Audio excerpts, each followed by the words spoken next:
My name is Mike Perazza. I worked at Disney off and on now for about 30 years.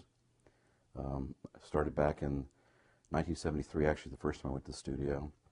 But probably one of my favorite films I've worked on would be Little Mermaid.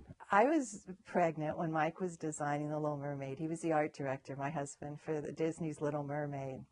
And it's always fun to see a film being developed. And they put him in a trailer off the lot. They didn't have a lot of hopes for Little Mermaid.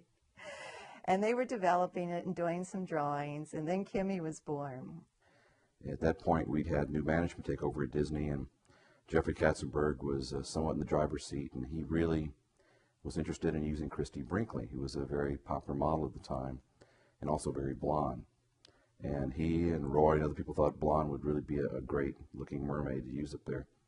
I didn't agree, partly because of Kim's hair, but you couldn't sell it because of that. She had flaming red hair. And so when he was designing Mermaid with a couple of the other animators there, he started drawing the mermaid with red hair. A lot of the Disney princesses previously, they're more generic and universal. Being the blonde, brunette, nothing against blondes or brunettes, but they kind of all blended in. A lot of people say they have the same faces, and they get them confused all the time. Katzenberg says, well, we can't make the color change based on your kid's hair color. So I understand. I said, but how about this? I said, when you're underwater for all these scenes, it's a lot of picture underwater. I said, if you have blonde, basically color theory says yellow and blue make green. She got a green tail most likely. He says all you're going to do is make her hair look kind of greenish. But the other point is, if we use like a red hair, which is kind of orange color, that's going to be a complement to that red or the blue-green color under the sea. So that way it'll make our star turn, pop out of the picture more than any other character. So using that logic, I got the red-headed version of Ariel. It hasn't been quite as flaming lately, but yeah, I was almost named Ariel. Well, Kim was in high school, a sophomore in high school, and at that time she was in 3 AP classes. She was on the high school softball team and on a travel ball team that was playing at the national level. And I had gotten a phone call that we aren't quite sure what happened to Kim. We think she had a seizure. Can you come over to the school? We went down there, and they were just wheeling her out on a gurney, and we couldn't believe it really was Kim.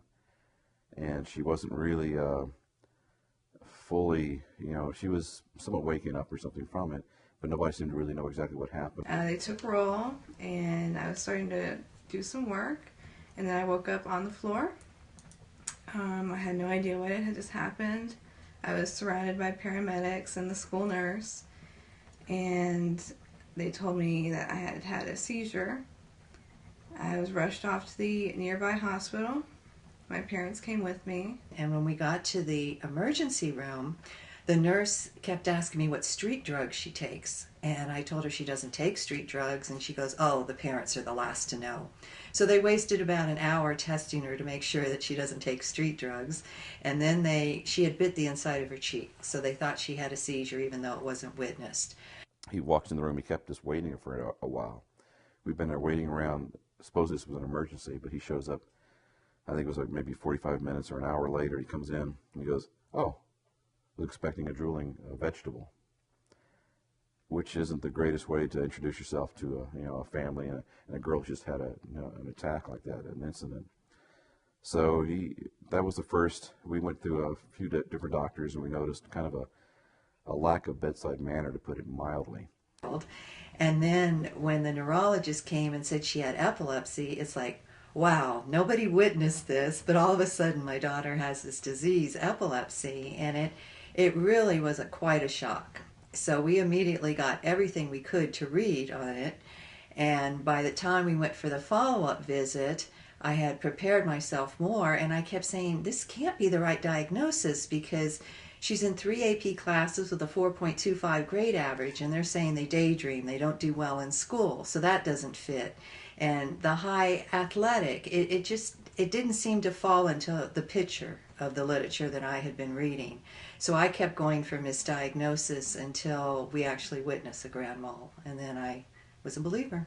For epilepsy drugs, most of the side effects are like those horrible commercials you see on TV where it's like, you take ooga booga, whatever it is, and you take this thing, and basically the side effects are sudden heart attack, loss of breath, paralysis below the what? And so you go, well, how did the FDA even approve this? You wonder what goes on behind the closed doors and these things. So some of the things she was taking had really terrible side effects, liver damage, things like that. At first, the heartbreak was softball for her because she loved softball. I was actually training to try out for the Olympics. So I loved playing softball. I coached softball. Everything, every day seemed to be softball. But I loved it. It was my true passion. Once she started on the medicine, her first medicine was Depakote, it slowed everything down. And she didn't realize that she was slowing down. There were a few times during games when I just kind of phased out. The scariest one that I remember was when I was at Nationals, and I was a pitcher. And I pitched a ball in, and it was literally the fourth inning of extra innings.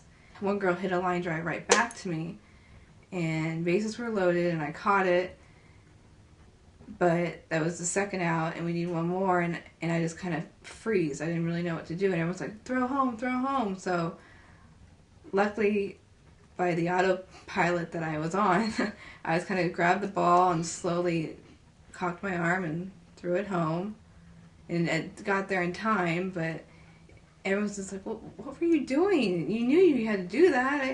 I understand. I didn't know what was going on at the time either, but it was just kind of a scary issue because, maybe if I didn't catch the ball, it could have gotten hit. There's a bunch of what ifs with epilepsy, and that's always kind of dangerous and scary. You never know when you're going to have it, and you never know what's going to happen. It became frustrating for her, and it was scary for us because sometimes she would have the petit moles or the absence seizures, and a ball hit back right at you. You don't want to have a seizure then. So it was scary for us, but we didn't want to tell her to give it up because she enjoyed it.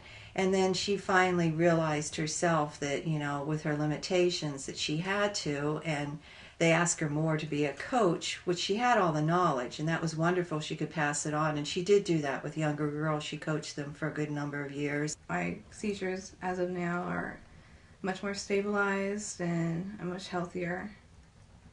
We live in Southern California, and with epilepsy, she can't drive. And so that's a real, it's sad because she'd always look forward to something most kids take for granted, that one day they'll have a car, whether they own it, they rent it, they borrow it, whatever, they'll have a car they'll drive. She's never been able to drive, and it's a sense of independence, but also she's at a large school. UCLA's a large campus, and it's convenient for other students that can drive to class, and for her it's a half-hour walk, or she has to get a bus or a ride for someone else, and that's difficult, when you see other people doing things and you don't want to be left out or felt different. I can still see you pass as Justin Bieber. At first, Kim wasn't sure if we should go out. We were talking online for about a month or two before we really actually got to meet, and she actually didn't tell me she had epilepsy till second or third date that we went on. I understand she wanted me to get to know her and not look at her as someone who has epilepsy. She's obviously very smart. She's funny. She's one of the few people that can actually make me cry from laughter. I used to have epilepsy as a child. I outgrew it. It's not too scary for me, but it's still there.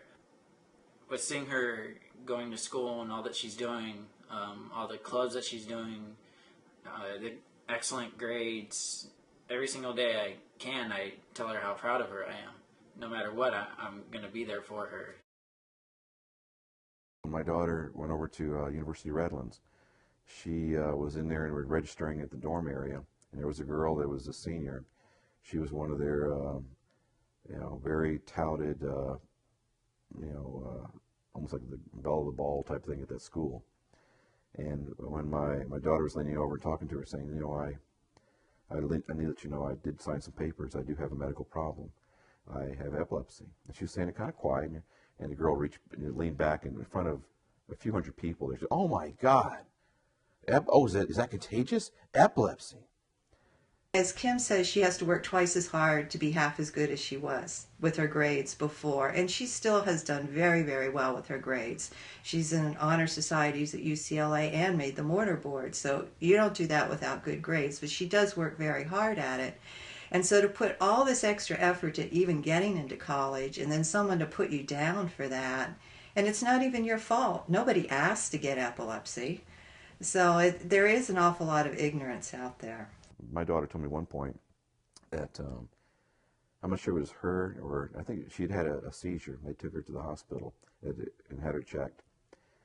And so the next day she was in there and she was talking to some of the kids in one of the other classes, and the girl came up to her and said, "Wow, did you hear about the girl had a seizure?"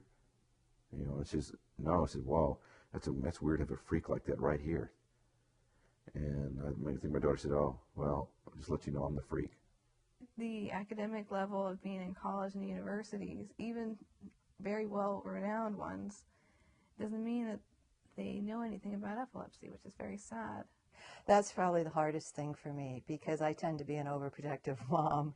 And at first, I didn't want her going to college at all. We'll do online school. She can live at home because with her dad and I here, she has a seizure. We can take care of her immediately or get help immediately.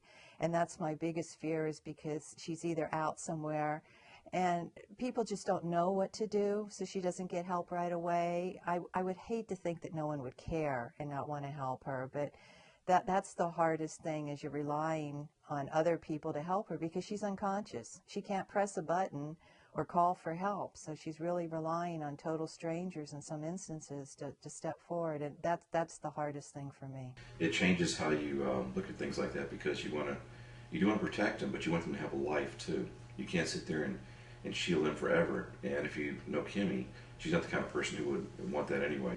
At the time, you don't really know what to do with it. You don't know how to handle it, but eventually it becomes who you are in a way. Not labeling myself as I'm just an epileptic. I'm hopefully much more than that and below the surface, but I think it has made me stronger in many, many ways. We try to keep hope. I don't care what it sounds like. You know, I keep thinking if somebody can sit there and find a cure for polio and look at something like penicillin and things like that, and they find just basically mold on bread to make something incredible out of it to save people.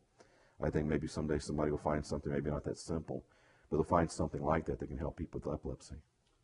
A cure would it would make life a lot simpler. I'd be able to drive, which would be very nice. I like being independent and not having to depend on others. I hate doing that, you know. It's making it an inconvenience for them and trying to give them some gas money on the side, but it does take away from some of your freedom and liberties in life, which is annoying. So it would make life easier and simpler, but I would still remember everything that I went through and how it's impacted me and changed who I am as a stronger person. Ironically, my wife and I draw more strength from her dealing with this than we would just by ourselves. She makes us stronger in how she perseveres through all these things.